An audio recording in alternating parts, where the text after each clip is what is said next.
Welcome to the Women Living Well After 50 podcast. I'm Susannah and I'm passionate about inspiring, motivating, supporting and informing women over 50 to embrace this exciting time of life. Health and wellness in mind, body and spirit are the foundations for living well, but there is so much more to a life well lived. Each week, through conversations with my guests, I'll be presenting topics that will help us all to live well and enjoy life. So join me as we discover new ways to become women living well after 50. Are you ready to start living? What are you waiting for? Let's get started. Welcome to another episode of the Women Living Well After 50 podcast. I'm Susannah and it's lovely to have you join me. Perfect skin, ageless bodies, radiant energy, no health challenges, no struggles, always glowing. It's easy to believe that real wellness is flawless, effortless, and permanent. But the author of Mastering Real Wellness, Dr. Susannah Ward, says it's not about being blissed out 24/7. It's about feeling good in your skin as you are. My guest today is Dr. Susannah Ward, a specialist physician in rehabilitation medicine based in Newcastle, New South Wales. She holds degrees in medical science and medicine with honours from the University of Sydney. In 2018, she was awarded the prestigious Fellowship for Rehabilitation Medicine Prize from the Royal Australasian College of Physicians. Her professional life spans clinical practice, research and governance, with numerous publications to her name. Today, we're going to be discussing her debut book, Mastering Real Wellness. And I think you're going to be surprised with what Dr. Susannah Ward has written, and I'm sure you're going to get a lot out of this discussion. So let's go and join the conversation. Welcome, Dr. Susannah Ward, to the Women Living Well After 50 podcast. Hello, thank you for having me. It's great to be here. Okay, now today you've got a debut book coming, and I'm about 2/3 of the way through, and I'm really getting a lot of information out of it. I want to talk a little bit about that today. But before we start, I'd like you just to share a little bit about yourself and your background and why you felt the need to write the book Mastering Wellness. Yeah, sure.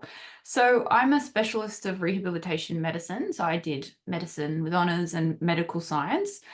But I'm also a yogi and I run retreats for CPD and wellbeing for doctors. And I'm sort of always been sort of really invested and interested in a holistic approach to healthcare and the wellness industry, I suppose. And along my own journey of self-mastery and personal development to live my best life, I did a lot of reading of self-help books. I would say I'm an addict I love them.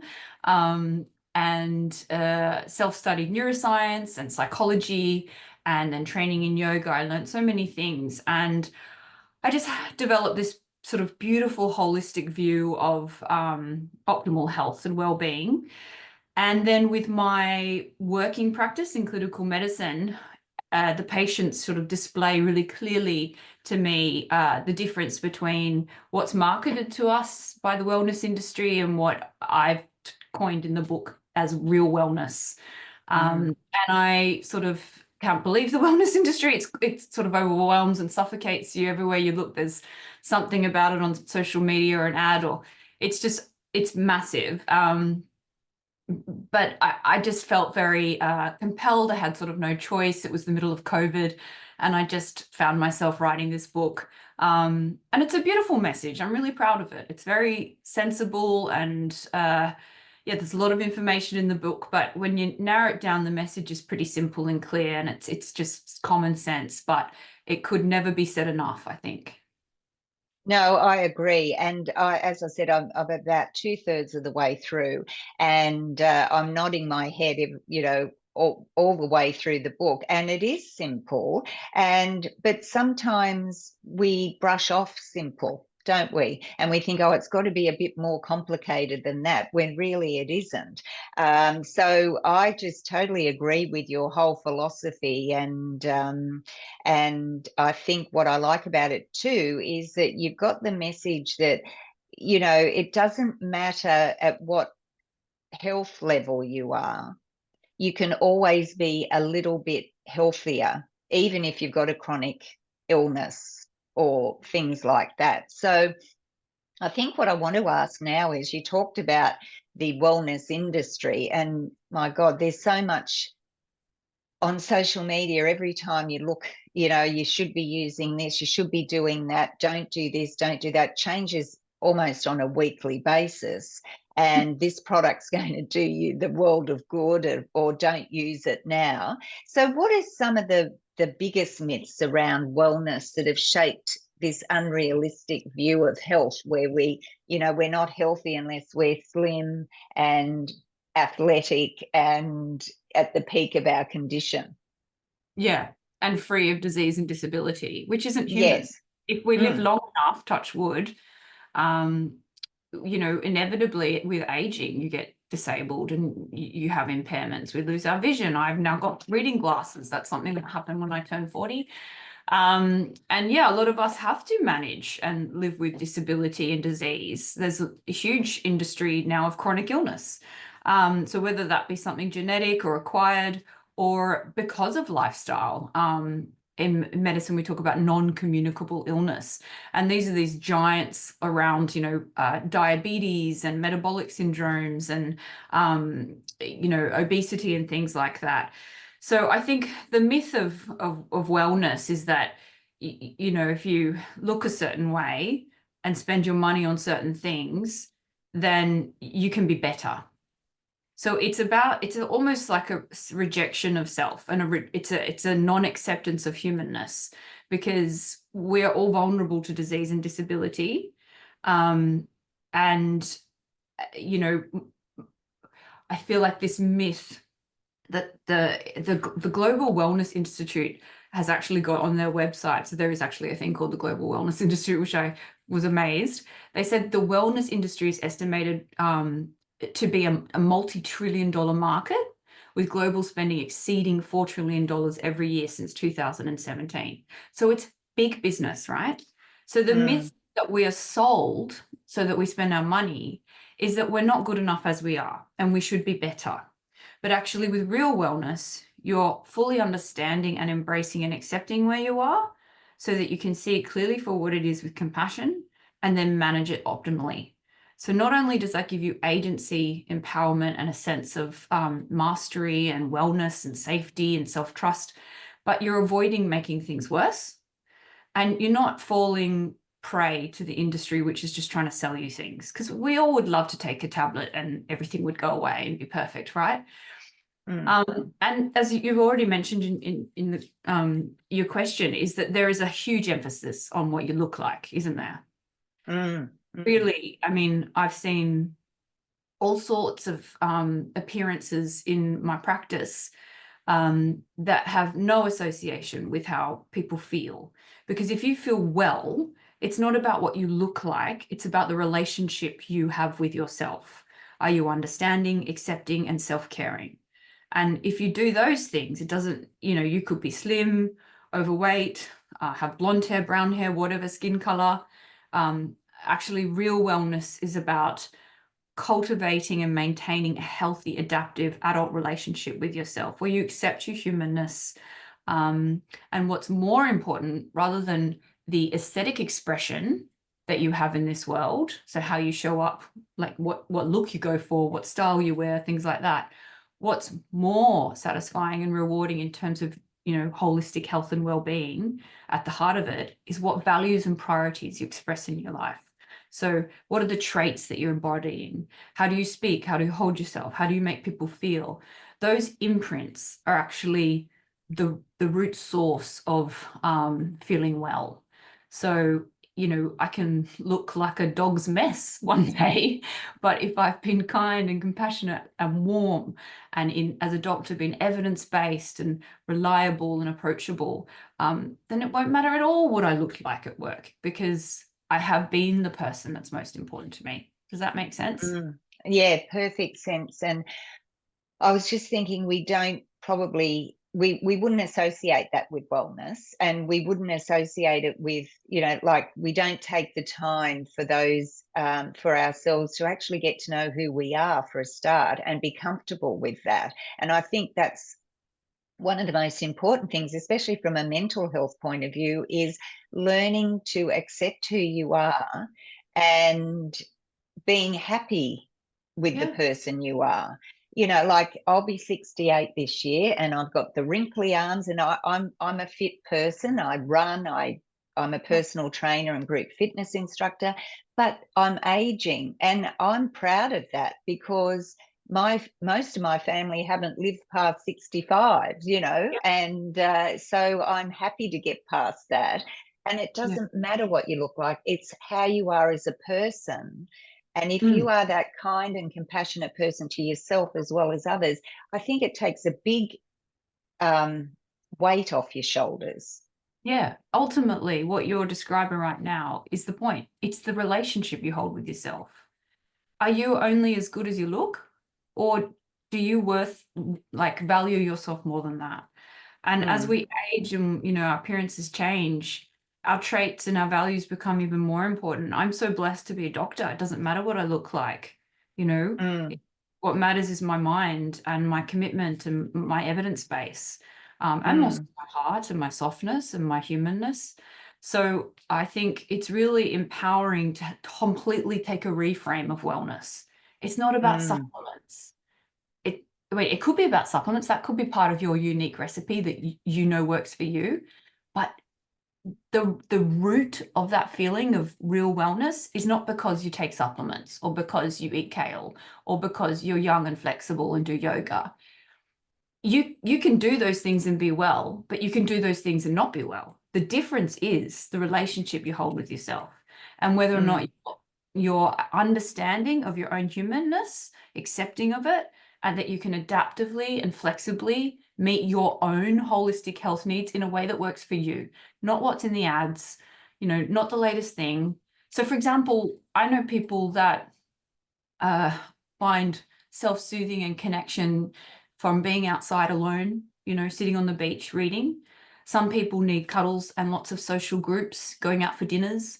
Other people need an online chess game or video gaming groups because maybe for whatever reason. So the point is that these wellness activities are just mediums for what you need, and they can look really different depending on, just you and your upbringing, mm, your preferences, your individual, like your personality, your traits. Um, and it's very unlikely that what you're sold in the media is going to, for some reason, magically be your perfect fit. Um, it's fine to, experiment with these things and be willing to try new things and be open-minded. I love that stuff, but you got to be really cluey. Like I fall for this as well. I will embarrassed to share that I have been thinking very much about buying, a rather expensive infrared light system to have in my yoga room. And I'm like, do I really need that? Or am I just doing that because I've seen other people do that and I think it's like, a good idea. Like, is there really an evidence base to it? So I guess my point is that we're sold so many things, and it does really give us an unrealistic view of health. But ultimately, what is going to make us feel safe and comfortable and live our best life is just having that healthy, compassionate, understanding, and flexible relationship with ourselves. So mm, the mm. relationship with ourselves is the most important one of our life. Yes, yeah. I like the way you said the unique recipe, because that's what we all fall into, the comparison trap. Oh, so and so's tried this, I better do that. And you absolutely hate it, or it does nothing for you, but you think, oh, well, they're doing it, so I should be doing it too, instead of looking at your own. I love that term you said, unique recipe, because we are unique. We're all individuals, and what works for one doesn't work for another. So you've sort of talked a little bit about real wellness. I don't know if you want to add a bit more, but I want you to sort of talk a little bit about that, but also what toxic wellness is, because I think that's important that we recognize what Yeah. could be toxic for us. Well, so toxic wellness is kind of what we we're already discussing. It's Yeah. this sort of media portrayed ideal that doesn't necessarily fit you, and all it's just playing on our shared innate need to belong, to be good enough, and to be loved. These are really, we are humans. We all have that, right? And so the Mm, marketing is very clever and it preys on that. And so we think if we don't spend our money on XYZ, that we're not going to have those things and we're at risk of dying. It's a survival. All of a sudden, alarm bells come on. That's how intense it is on a subtle level. Like you may not realize that's what's happening. Um, and so toxic wellness is actually when you are so caught up in it that maybe it's burning you out. Like maybe your self-care regime is like, you're getting up at 4 a.m., you're forcing yourself to have a cold shower, to start your day off with some, celery juice, and you hate it and you gag. Or like, do you know what I mean? That's just lost the yep. Yep. plot. And there's types of conditions in medicine. We talk about orthorexia now, which is where people can get caught up in clean eating to the extent where it's causing a problem. So it can really actually become quite serious and cause harm for people. So real wellness is nothing like that. It's all about self-mastery, really, human mastery. And this is this commitment and lifestyle to lifelong learning around what it is to be human, the worlds in which you live and manage, and how you can function. So in rehab medicine, we focus on function. Function is the means to quality of life. I'm sure that you can relate, cast your mind back to your everyday life. If you can do stuff, it's a win. When you can't do stuff, it's hard and it's Mm, difficult. So understanding how your humanness works and how to manage it really does free up a lot of function in life. And then understanding what makes you unique, what your values and priorities are, and then having some skills around accepting that, because it's really hard. And acceptance isn't a set and forget, is it? If you've got a disease or disability or a chronic unexplained symptom, for example, that's really hard to accept. So mm, there might be a piece there for your journey around re-accepting that over and over and having some sort of routine or structure that works for you to do that. And then it's about, well, this is what I am today and this is what I'm dealing with today. How can I not make it worse? And how can I make the most? And what do I have? And how great I am right now. And so this is all self-mastery. mm. And yeah, the book goes into these 3 pillars of real wellness in I was detail. going to get to that, so we'll talk a little bit more about that. You keep talking. Oh no, but then I was going to say, look, it's easy to say develop self-awareness and develop Mm, self-acceptance and develop self-care. But even within that, there's all these skills and concepts and tools that you can equip yourself with. And one of the fascinating things I've seen in medicine is how much value there is in psychology. But this stuff is reserved for people that have mental illness. So I'm really excited to see, like in schools, mindfulness coming into the school curriculum. Sometimes yes. 7-year-old son comes home and he teaches me things like progressive muscle relaxation. There's a breathing thing he does with his hands to emotion regulate. These are wonderful skills that, are tools of psychology. But I think that they should be tools of humanness. Mm, mm. So anyway, my point is Actually, my book yeah. hopefully fills that gap a little bit. Yes, and it does. A couple of points I want to bring up, but my grandsons have done that at school as well, and they start right from kindergarten, and it's lovely. They were learning about meditation and just sitting there quietly with their thoughts, which is great because I never thought about that. And I remember doing a meditation course once and I could not clear my mind, and it was frustrating me. And then I let that go and I tried another one, and they said, look, it doesn't matter, your thoughts will come in, you just have to accept that and then let them go. And I thought, well, if I'd known that, I would have probably mastered meditation a bit better. But it's great that children are being um, given those little tools because they live such a busy life as well as adults, don't they? Yeah. And if you think about a lot of the, I talked about non-communicable illnesses, which are adverse health issues that come from lifestyle choices. And a lot of these lifestyle choices are things like smoking, drinking alcohol, taking drugs, using food to emotion regulate. These things have long-term consequences on our health, like diabetes, obesity, liver disease, dementia. And so when do we start using these things? Because really what they are is they're just tools. They're skills that work very well, and they're coping skills. Unfortunately, they have these consequences. So they're not really working for us. They immediately gratify for sure, and they're highly addictive. But I think a lot of this stuff is learned when you're young, before you sort of know better or have the mastery to manage it. And you see teens experimenting with drugs and alcohol. You see eating disorders in younger kids and things like that. So I think it's so great to hear that your grandkids are learning this stuff in kindy. Why not give them this self-mastery to develop along the life, rather than sort of, teach people just how to read and write and, well, use tablets these days, isn't it? And then go, boom, you can drive, you're 18, good luck, and really the world is designed for us to, buy food to cope, to buy alcohol to cope, to buy cigarettes, to use the pokies. It's a really tough world in which we live now. We don't make it easy on ourselves. So I think the earlier you can get these tools in, and the more you can reframe them from these are tools for people with mental illness to these are empowering skills that you can equip yourself with to live your best life, the better. So, I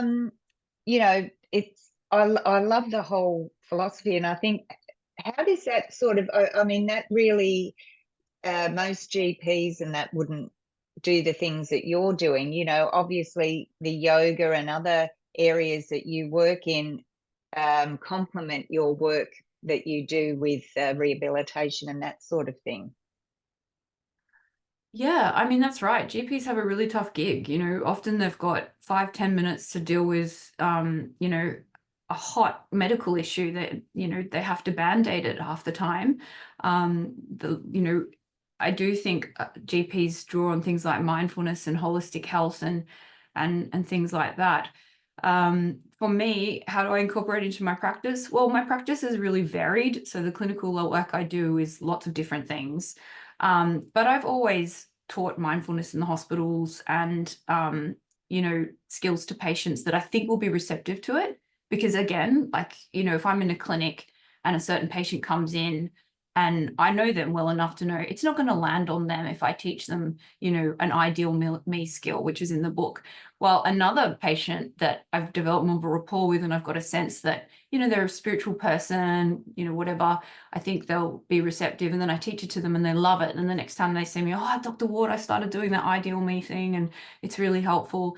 So I think, it's not for everyone. It's not necessarily something that all doctors should be preaching. I think it's just something that if you're curious and invested in your wellness, that this is where you should be investing your resources. And the good news is it's not that expensive. You can get a lot of free content on social media these days, but you do have to practice it. It's like mindfulness is like riding a bike, right? You can learn about the bike, you can intellectualize the process, but you've got to get on and do it, fall over and keep going. Start with training wheels. So you start with like guided meditation and your groups or a workshop or something, and develop your own individual practice. And it's important that we carve out that time. We don't necessarily give ourselves the time to stop, do we? 100%. And so one of the things that I do in medicine, I do a lot with like the College of Physicians around doctor wellbeing, because you may not know that doctors are very burnt out. The wellbeing, Oh, yes. yeah, it's an absolute it's across the whole healthcare sector, and in particular public hospitals. So I promote these resources and teach these skills to doctors where I can. And one thing that I have taught the doctors is they'll say, I don't have time. You've always got time. But doctors are very task driven, and we love completion of things. And we might have like a big list. I've got all these lists of things to do. We're organized people with a lot going on, right? So I'll say, write down your self-care activity on your daily task list. Have like 5-minute break. do nothing, write it down. So we're all the same. We can get caught up with the busyness of life, but if you don't take time to reset, restore, you will burn out, because you're not Mm, AI. You're not a robot. mm, You're not God, you're human. So again, it's coming back to that radical acceptance piece of self-mastery, where you're like, I just need to do this stuff. I'd love to mm.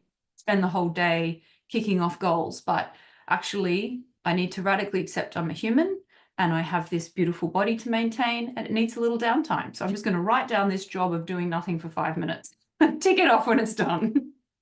Yeah, no, that is so important. And I actually wrote my newsletter this week around the fact that, we're coming up to mid-year, and it's probably time to just take a pause and reassess and realign where you want to go for the rest of the year, which seems to be flying.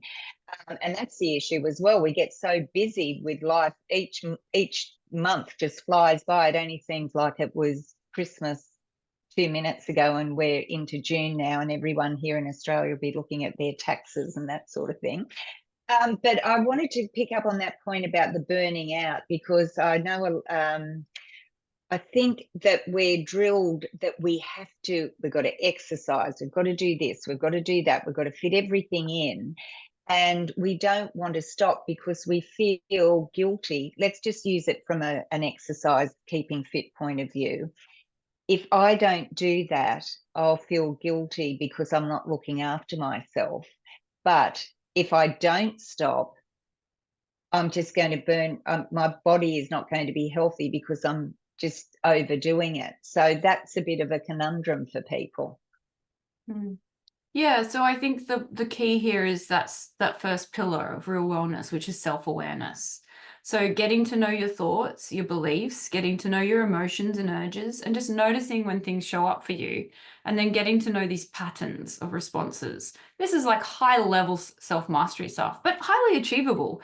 So having practices like dedicated time where you connect with your inner world, get to know it, and start to notice these things more, the more you're going to notice it in everyday life when it's working against you. Um, so what you're telling me is it's sort of like a scenario of a person that is probably doing too much movement, because of course there's a lot of people out there that don't do enough.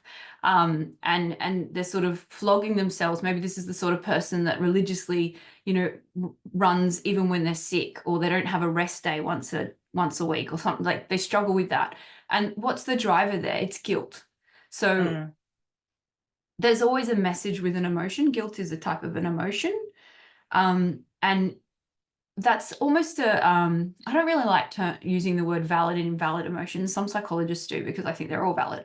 But I think the interesting message there is, why would you feel guilty about not exercising when you need rest? There's a mismatch there, right? So there's some bigger work to be done there. And then maybe there's a piece around where you feel like you're not good enough, or you mm, don't deserve rest, or mm, a fear around weight gain, a fear around inadequacy, things like that. And so the more self-awareness, the more light you're going to shine on that stuff. And until you find the torch within and shine that light, you're just going to keep walking around in the dark, falling over yourself, right? So you've got to turn on the mm, light. You got to start to look in, start to get to know. You can get professional help to work on these things, or just share it with a friend, or just journal and just say, I've started to notice every time I struggle to rest, the guilt comes up, and I've got thoughts of XYZ and beliefs around this. And for another person, I could see that that's not very kind, but when it comes to me, I get trapped in it. And you just start to develop that self-awareness and challenge it a little bit. mm. Yeah, I think a lot of Yeah. people fall addicted to behaviors because of fear as well. And so, Mm, yeah, the antidote to fear is to actually do the thing. So when you're scared of something, you don't not do it necessarily. You just pause, look around, get really safe, and proceed in line with your values and priorities in a safe way. And that's what courage is. So if you can't stop exercising even though you're sick or you need a rest, then and that's bringing up a lot of fear and guilt. The antidote, unfortunately, is to rest. But you just do mm. it really gentle, start very small, and work with yourself with compassion. Yeah. Well, I used to be like that. And I wish I know now what I know in my 60s when I was a lot younger. But it was more about not having to prove myself all the time. And so I thought, oh, I'm, I said I'm going to do this and I've got to do that. Otherwise, people are going to think that I can't stick at something or whatever, or I'm letting myself down. And it just, or even going to work. Now you wouldn't go to work if you were ill, but they don't want you there. But it was, that feeling that I had to keep proving myself all the time. And once I changed that, it just changed my life completely. And I'm much more happier these days. And I don't feel bad. I have I have rest days. I have my no social media Sunday, which is great. And, just doing little things along the way to make yourself feel better.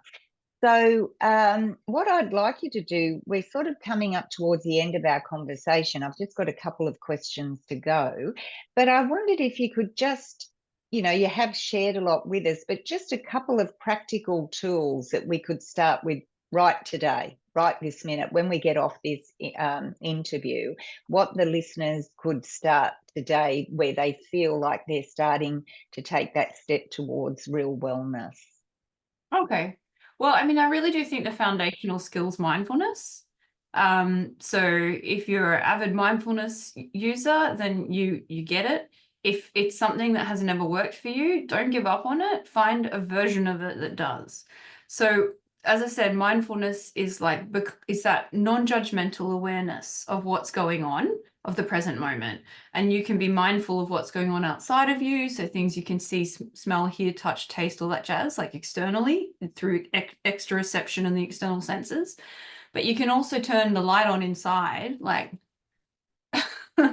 with mindfulness within. So starting to notice your thoughts, your feelings, your emotions, your urges, all this stuff inside, right? And if you can just start with that foundational skill, it's really the platform for all the rest. So the skill I like is from mindfulness-based stress reduction, which is a evidence-based mindfulness therapy created by Dr. John Kabat-Zinn, who I think is one of the best authorities in Western mindfulness of our time. And it's a skill called the STOP technique. So it's an acronym. It stands for stop what you're doing, take a deep breath, observe all that's going on, and then proceed in line with your values and priorities. This is something I used when I was a trainee doctor going through very grueling training experiences. So I would use the STOP technique when I parked my car. I would use it at some stage during the middle of the day and then back in the car. And what I was using it for was to start to build that neuronal skill of being present, because I was so busy, I was on autopilot. Days would just fly by. And I was also building mastery around like this inner world that I was so disconnected from. I was so trained to study and think and be in my thoughts. I was very disconnected from my body. So the stop technique is great. So we can do it right now. So stop what you're doing. Take a deep breath in. Observe all that's going on around you. So what can you see? What can you hear? What can you smell? What can you taste? What can you feel? And then observe what's going on inside of you. Maybe the emotional landscape, any urges you may have, any physical sensation, all the way from the top of your head to your toes, and any emotions. And then check in with your values and priorities, proceed.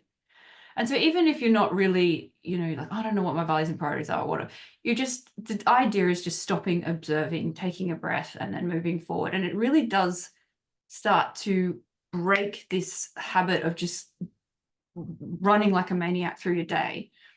The other skill I love is the ideal me skill, and I wrote it in my book.